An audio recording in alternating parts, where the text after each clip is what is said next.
Very interesting and intense cop in the film to turn the events of the film and of course adding his and get the reins, Abhimanyu Singh. Company Once Upon a Time in Mumbai. Yeah? You have to look at the camera, get Okay, used to it. Yeah, okay. So there are so many movies on the succession, but the presentation is very new of this मैं thing. वहाँ बैठ जाती हूँ फिर आप मुझे नहीं, देख लोगे. ठीक है, okay. तो इसका presentation अलग है, rather than packaging and presentation is different, rather than story. Story, I think they have heard many times, this one. And why this name? Who chose this name? Azam, yeah, I only chose. It means king. It is all about how one becomes a king. So Azam means a king, a leader. That is what Azam means. आप जब ये stories लिखते हैं और direct करते तो आपको डर नहीं लगता कि डॉन बोलेगा कि मेरे बारे में नहीं लिखा तूने भाई, किसी और के बारे में बता दिया पिक्चर? बोलते हैं मेरे को, मेरे कलीग लोग के ऐसा बहुत मत, कोई बेल मार के बोलेगा कि उसने भेजा है कि मेरे. Is this based on a real incident? No, it is not based on a real incident, but this kind of things does that happen in Mumbai. How are you aware of this? मुझे तो नहीं दिखता लोखंडवाला में कोई भी ऐसा don बनता हुआ. तो what did you pick and what all places from Bombay did you notice कि आपको लगा कि आप डॉन की कहानी, ऐसे माफियाज की कहानी उन दर्शकों को दिखाओ जो यूपी में है, ग्वालियर में है, बिहार में है, कर्नाटका में है? मैम लोखंडवाला में नहीं लगेगा, but if you go to Mohammed Ali road आज की डेट में भी आपको लगेगा कि यहाँ पे ऐसा कुछ हुआ था. सो देर आर उसके जो व्हाट यू कॉल न्यूएंसेस, उसके जो फील है मोहम्मद अली रोड, आप वहाँ पे जाओ आज भी यू फील द सेम कि देयर इज नथिंग, कुछ ज़्यादा बदला नहीं है. इट इज मैं ऐसे जा सकती हूँ? हाँ, ऐसे जा सकते हो. Thank you very much. Is there anything else you want to say about the film? Thanks. Can I please request the producer of the film in us on stage who owns the ship, जिनके पैसों के बगैर don की पिक्चरें भी नहीं बनती. तो आप देख लो, डॉन को पता है कि आपके पास बहुत पैसे हैं, अब उसको कैसे आप टैकल करोगे वो आप देख लेना. वाया DXB क्या सोर्स लगाओगे, इमिग्रेशन पे रोकोगे या कस्टम्स पे, वो आप देख लेना उनको. So I believe this is your first film that you're producing. It's my first film. So producer के सर पे बहुत भार होता है, from making a budget to finally proceeding the bills and payments and clearing it. How are you feeling? How is the business model looking for this film for you? We are looking very forward about this movie, and especially Jimmy sir and Abhimanyu ji and Indranil ji had worked very well. And most all credit goes to Shravan bhai also for this movie. How were you approached for this film जब अगर आप पहली बार produce कर रहे हैं तो? Actually, we liked the story, so just we wanted to produce this movie. तो आपके अंदर भी एक बैड बॉय है जो दुनिया को एक बैड बॉय की कहानी बताना चाह रहा है कि ये माफिया, ये डॉन की पिक्चर है ना, मैंने प्रोड्यूस किया. That's the kick that you're getting, or you like Bollywood in general? Yeah, we like Bollywood in general, and Grey Shade movie we like a lot, so that's why. You know कि जिंदगी में कुछ black और white नहीं है, सब grey है, तो सब ग्रे में ही बनाते हैं. Yeah, definitely. Thank you so very much. How Thank you. has your interaction been with people on set? It's interaction. It's really good, and my overall experience with this movie is fantastic. तो पहला lesson as a producer, ये जनता तो आपको देती है set पे, वो जनता आपको कैमरे से देखेगी. So you have to talk to the audience and the camera. So you have to get used to it for your next film. Definitely. All right, thank you. So now let us bring the star cast on stage. Jimmy Shergill, who you saw the very first time on the chair of the throne. Sir, I request you, producer साहब, आप ही own करते हैं ना ship, तो वो ship के ऊपर भी आप ही को खड़ा होना पड़ेगा. अभी तक हमारी आग नहीं हुई, डॉक नहीं हुई है ship. All right, Jimmy, we are seeing you in a theatrical after a very long time, in a different avatar, obviously. You've been the good boy. You're going to become the intense boy now. Man, I may say. Good afternoon everyone. आप जो है मेरे नए director और नए producer को ऐसे हड़का रहे हो आज, मतलब यहाँ पे आपने उनकी हालत ख़राब कर दी है. Just because is the first film doesn't mean that you grill them so badly. वो बेचारे बोल रहे हैं बड़ी सिंपल सी फिल्म है, वो तो पता लग जाएगा आपको 19 तारीख को कि इस आदमी ने क्या बनाया है.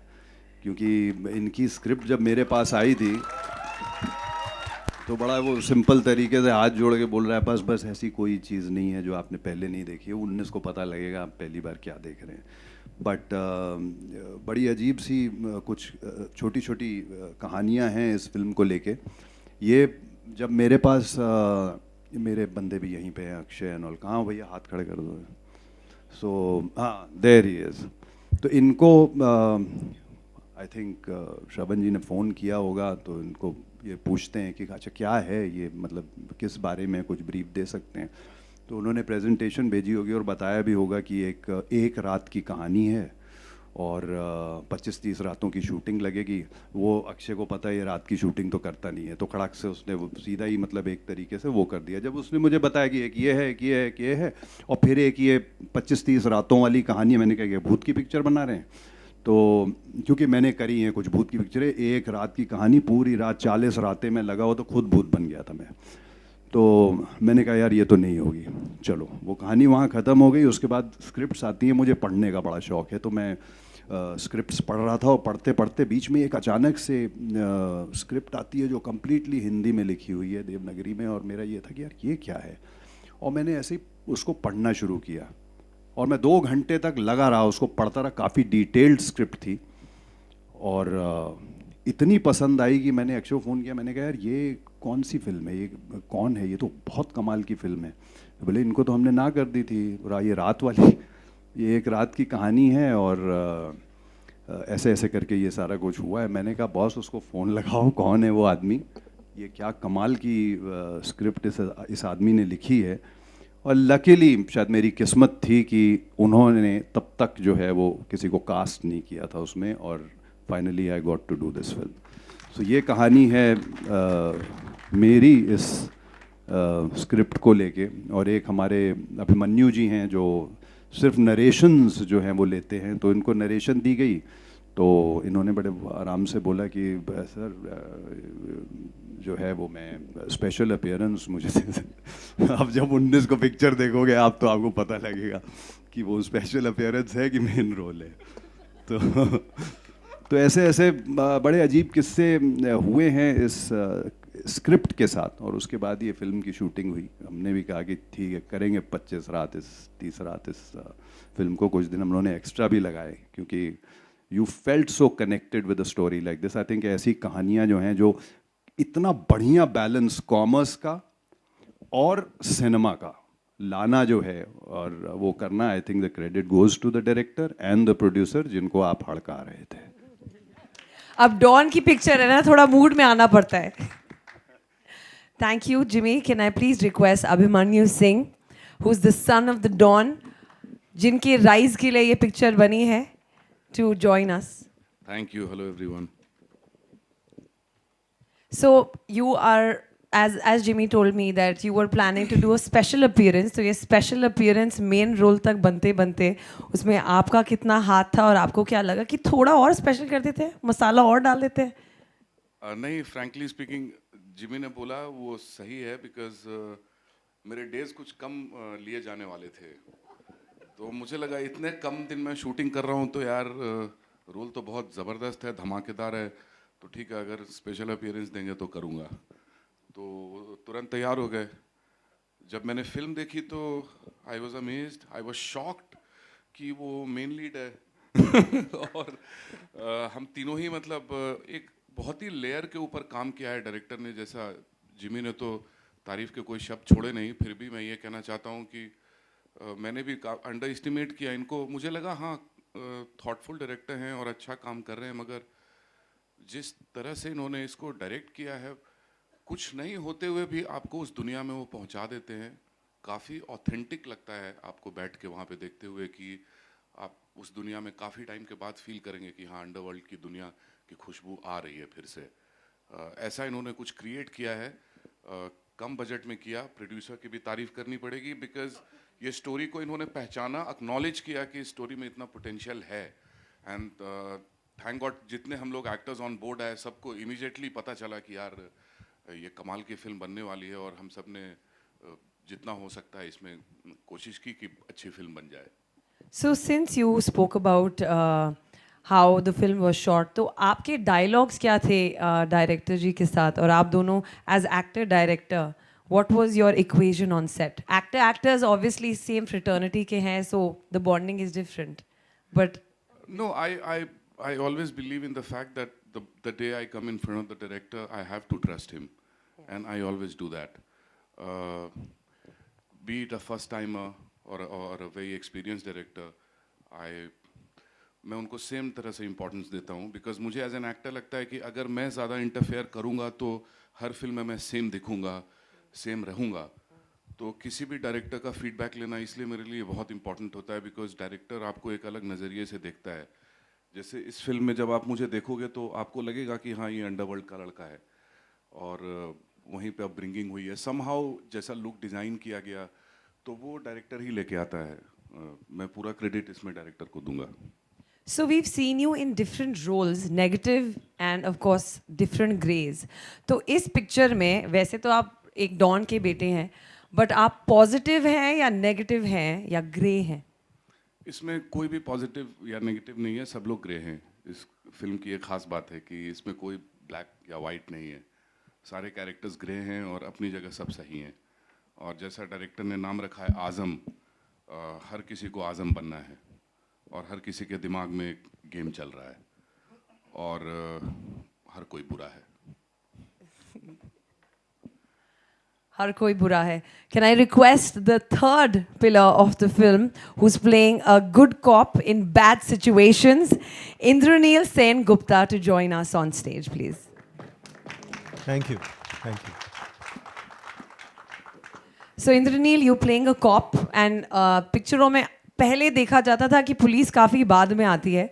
इस बार आपको डायरेक्टर साहब ने टाइम पे भेजा है स्क्रीन प्ले, या you knew that what plotting and planning is going through, and you added your vision of a cop to a film? No, vision is completely Shravan ji's. Okay, and जब script पढ़ा था मैंने तो मुझे बहुत interesting लगा था character. तो ओवरऑल स्क्रिप्ट मुझे बड़ी इंटरेस्टिंग लगी, और मेरा कैरेक्टर बड़ा इंटरेस्टिंग लगा. ये पहली बार मुझे ऐसा लगता है, I have played cops in even in Bengali films and even in Hindi work, not necessarily films, but इसमें काफ़ी डिफरेंट है कॉप. और ये जो अभी मैंने बता रहा था कि ग्रे हैं सब, आई थिंक रियल लाइफ में सभी ग्रे होते हैं, कोई ब्लैक या वाइट नहीं होता. If I am good to someone I might be bad to someone else. So everyone is grey, and that's why all the characters are very real. लेकिन I would like to thank Shravan ji and mister Patel कि मुझे मौका दिया है ऐसा role play करने का. And I feel what was the most important aspect of this film when it was offered to me. Script तो होता ही है, स्क्रिप्ट डेफिनेटली अच्छी लगनी चाहिए, लेकिन मुझे लगा कि मैं बहुत बड़े बड़े दिग्गज एक्टर्स के बीच में काम कर रहा हूँ. जिमी अभिमन्यु तो है ही, साथ में रज़ा मुराद जी हैं, सयाजी शिंदे जी हैं, गोविंद नामदेव जी हैं. सो मुझे लगा चलो ठीक है, इनके कंधे पे रख के मतलब गोली चला ही सकते हैं, ठीक है. So I was like okay, I am in safe company, so that's why I thought this is the right project to be a part of. And who was your reference? Which cop was your reference? फिल्मों के cop was your reference, या real life में आप Mumbai police से मिले या कहीं किसी कॉप से मिले जो आपके जहन में आए? बिकॉज एक रेफरेंस तो दिमाग में होता है.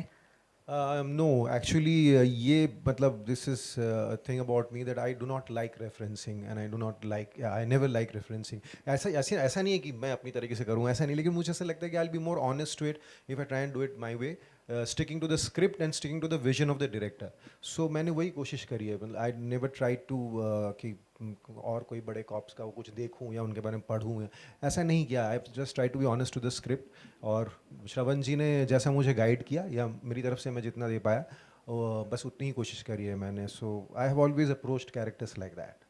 And the same question for Jimmy and Abhimanyu also. That who were your reference points, or somebody, either real life or fiction? No, I think I was told right in the beginning that we are not going to take from anything which has come before. Even the language, if you see, it's very precise. It's not going too much into that Karinga, Kalinga, and all that. Whatever how we try to portray the whole thing. It's got a kind of a stature to it in terms of the dialogues, in terms of the characters and everything like that. So we were told in the beginning only not to get into all that. That question had come up before we started shooting. I did have a word with him, so he said, no, we'll stick to this. So that is, I think, what sets this particular story apart from the other ones. Yeah. Abhimanyu? जी, I also didn't take any reference from anywhere. तो पर यही था कि जब मैं वहाँ बैठा, रजा साहब मेरे फादर प्ले कर रहे हैं, आसपास ऐसे दिग्गज एक्टर हैं जैसा इंद्रनील ने बोला, तो अपने आप एक बॉडी लैंग्वेज और जैसे डायलॉग्स थे लिखे हुए, जैसी सिचुएशन थी, तो कुछ ख़ास मुश्किल तो नहीं हुई, पर हम सब ने काफ़ी रियल इसको करने का कोशिश किया. ऐसा नहीं है कि कुछ बहुत ड्रामेटिक हमने ट्राई किया. बिल्कुल ऐसा लगेगा कि एक्टिंग हो ही नहीं रही है, आप कुछ रियल देख रहे हो.